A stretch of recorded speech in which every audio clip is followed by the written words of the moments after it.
پہلا روزہ انگریزی کی کس تاریخ کو ہے 2025 میں؟ یہ معلوم ہے آپ کو؟ بولو اس کے بولو، نہیں معلوم ہے نا؟ تو پہلا روزہ ہم آپ کو بتاتے ہیں، پہلا روزہ 2025 میں پڑے گا مارچ کی 2 تاریخ۔ کتنی؟ 2 تاریخ۔ اب مہینہ یہ کون سا چل رہا ہے؟ فروری، اور اس کے بعد میں کون سا آئے گا؟ مارچ۔ آج فروری کی کتنے تاریخ ہے؟ 15 کی 16؟ آج 16 تاریخ ہے، اور 2 تاریخ کو پہلا روزہ ہوگا، اور فروری ہوتی ہے 28 دن کی۔ تو کتنے دن بچے رمضان کو؟ 8 اور 4 کتنے ہوئے؟ بولو 12۔ 12 اور 1 13 دن بچے ہیں۔ کتنے دن؟ 13 دن بچے ہیں روزے کو۔ 14ویں دن پہلا روزہ ہوگا انشاءاللہ، ٹھیک ہے؟ رمضان کے مہینے کی فضیلت بہت بلند ہے، حدیث میں بھی اس کا ذکر آیا ہے، قرآن مجید میں بھی رمضان کے مہینے کا ذکر ہے، ٹھیک؟ اس مہینے کی فضیلتیں اتنی ہیں کہ کوئی بیان کرنا چاہے تو بیان بھی نہیں کر سکتا۔ اس مہینے میں اگر کوئی نفل نماز پڑھتا ہے، 2 رکعت نفل نماز، تو اس کو فرض نماز پڑھنے کا ثواب اللہ تعالیٰ عطا فرماتا ہے۔ کس کا؟ نفل نماز پڑھنے کا ثواب، اتنا ثواب اللہ بڑھا دیتا ہے۔ نفل نماز پڑھنے کا ثواب فرض نماز کے برابر، فرض نماز پڑھنے کا ثواب 70 گنا بڑھا دیتا ہے۔ بولو سبحان اللہ۔ فرض نماز بندہ 1 مرتبہ پڑھے، 70 مرتبہ فرض نماز پڑھنے کا ثواب اللہ عطا فرماتا ہے۔ 1 مرتبہ اگر کوئی سبحان اللہ کہتا ہے اس مہینے میں، رمضان کے مہینے میں، تو جیسا شعبان کا یہ مہینہ چل رہا ہے، اس مہینے میں اگر کوئی 1,00,000 مرتبہ سبحان اللہ کہے، اور رمضان میں صرف 1 مرتبہ سبحان اللہ کہے، برابر، مطلب غیر رمضان 1,00,000 مرتبہ ثواب اس کو سبحان اللہ کہنے پر جتنا ملے گا، اتنا ثواب رمضان کے مہینے میں صرف 1 مرتبہ کہنے سے اللہ رب العزت عطا فرماتا ہے، ٹھیک؟ اور اسی طریقے سے درود شریف، اگر کوئی 1 مرتبہ درود شریف پڑھتا ہے رمضان کے مہینے میں، تو اللہ رب العزت اس کو 1,00,000 درود شریف پڑھنے کا ثواب عطا فرماتا ہے۔ رمضان کا مہینہ بڑی برکتوں والا مہینہ ہے، مہمان بن کر کے آتا ہے انسانوں کے پاس میں۔ ہاں، انسان محروم ہو جائے تو وہ الگ چیز ہے، سمجھ گئے؟ انسان جو بدبخت ہیں وہ، وعلیکم السلام، اس مہینے کی عظمتوں سے، اس مہینے کی برکتوں سے محروم رہے تو ان سے بدبخت کوئی انسان نہیں، ان سے برا کوئی بھی انسان نہیں۔ کیوں؟ اس لیے کہ ایک مرتبہ کا ذکر ہے، رسول اللہ صلی اللہ تعالیٰ علیہ وسلم پہلی سیڑھی پر رکھتے ہیں اپنے قدم مبارک تو کہتے ہیں آمین، دوسری سیڑھی پر قدم رکھتے ہیں پھر کہتے ہیں آمین، تیسری سیڑھی پر رکھتے ہیں تو کہتے ہیں آمین۔ صحابہ نے پوچھا کہ یا رسول اللہ، آپ خطبہ دینے کے لیے سیڑھیوں پر قدم رکھ رہے تھے تو آپ آمین کیوں پڑھ رہے تھے؟ پہلی سیڑھی پر آمین کہا، دوسری سیڑھی پر جب آپ نے قدم رکھا پھر آمین کہا، تیسری پر رکھا پھر آپ نے آمین کہا۔ تو مصطفیٰ نے ارشاد فرمایا کہ سنو، ابھی میرے پاس میں جبریل آئے تھے اور وہ دعا کر رہے تھے اور میں آمین کہہ رہا تھا۔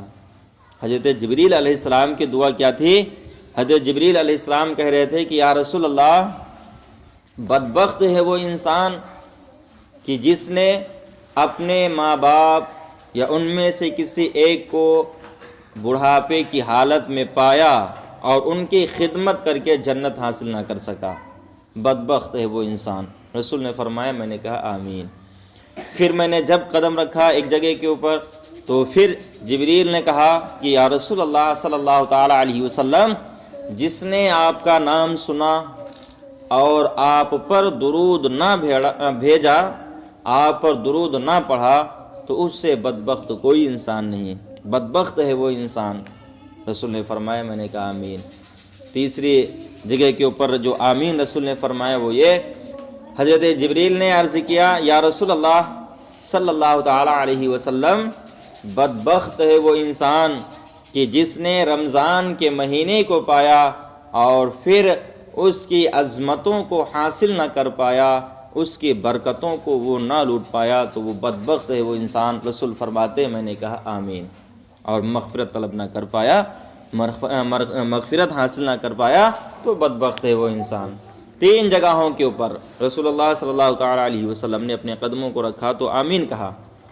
پہلا کیا کہ ماں باپ اگر بڑھاپے کے عالم میں پہنچ جائیں تو قرآن میں اس کا ذکر ہے کہ انہیں اف تک نہ کہو، اف تک نہ کہو. آج جیسے سبھی لوگ ہیں تو اپنی ماؤں کے اوپر بھڑکتے ہیں، ہے نا؟ تم لوگ بھڑکتی ہو کہ نہیں؟ جھوٹ مت بولو، جھوٹ بولنا بھی حرام ہے. حرام حرام بہت بڑا گناہ ہے جھوٹ بولنا. جھوٹ بولنا یوں سمجھ لیجئے کہ اللہ بہت سخت ناراض ہوتا ہے جھوٹے انسان سے. جھوٹ ایسی چیز ہے کہ 2 دوستوں کے درمیان دشمنی پیدا کر دیتی ہے، 2 گھروں کے درمیان جھوٹ لڑائی کروا دیتا ہے. جھوٹ بہت بڑا گناہ ہے. جھوٹے انسان پہ اللہ کی لعنت ہوتی ہے. اللہ قرآن کے اندر بیان فرماتا ہے لعنت اللہ علی الکاذبین، جھوٹوں پہ اللہ کی لعنت ہو. تو جھوٹ مت بولا کرو. اپنی ماؤں سے چلا کر کے مت بولو، اونچی آواز میں ان سے بات نہ کرو. اونچی آواز میں بات کرنے سے بھی شریعت اسلامیہ میں منع ہے کہ ماں باپ کے سامنے اونچی آواز میں بھی بات نہ کرو. کہیں چل رہے ہو تو ان کے آگے آگے نہ چلو، ان کے پیچھے پیچھے چلو. ادب کرو اپنے ماں باپ کا. کیوں؟ اس لیے کہ تمہاری ماں نے 9 مہینے تک اپنے شکم میں رکھا اور پھر اس کے بعد میں تم کچھ کھا نہیں سکتی تھی، کچھ پی نہیں سکتی تھی. ماں نے اپنی چھاتی کا دودھ، خون جو ہوتا ہے جسم کے اندر، وہ دودھ کی شکل میں بن کر کے تمہارے شکم کے اندر آیا. کوئی اتنا بڑا احسان کر سکتا ہے؟ کھانے کی صلاحیت نہیں، بولنے کی طاقت نہیں، کچھ بھی نہیں، لیکن ماں ہر ایک چیز سمجھ جاتی میری بچی کو کیا تکلیف ہے، کہاں بخار ہے کہ درد ہے، اسے کب بھوک لگی ہے، ہر ایک چیز. تو ماں سے بڑھ کر کے کچھ بھی نہیں. اپنی ماں اور باپ کی خدمت کرو سبھی لوگ، ان کا کہنا مانو، ان سے اونچی آواز میں بات نہ کرو.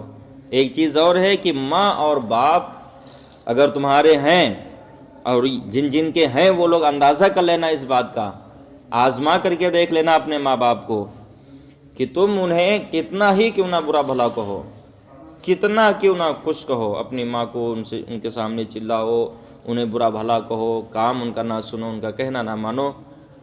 تھوڑی دیر کے بعد میں پھر وہی تمہاری ماں تم سے محبت سے بولے گی، ہے کہ نہیں؟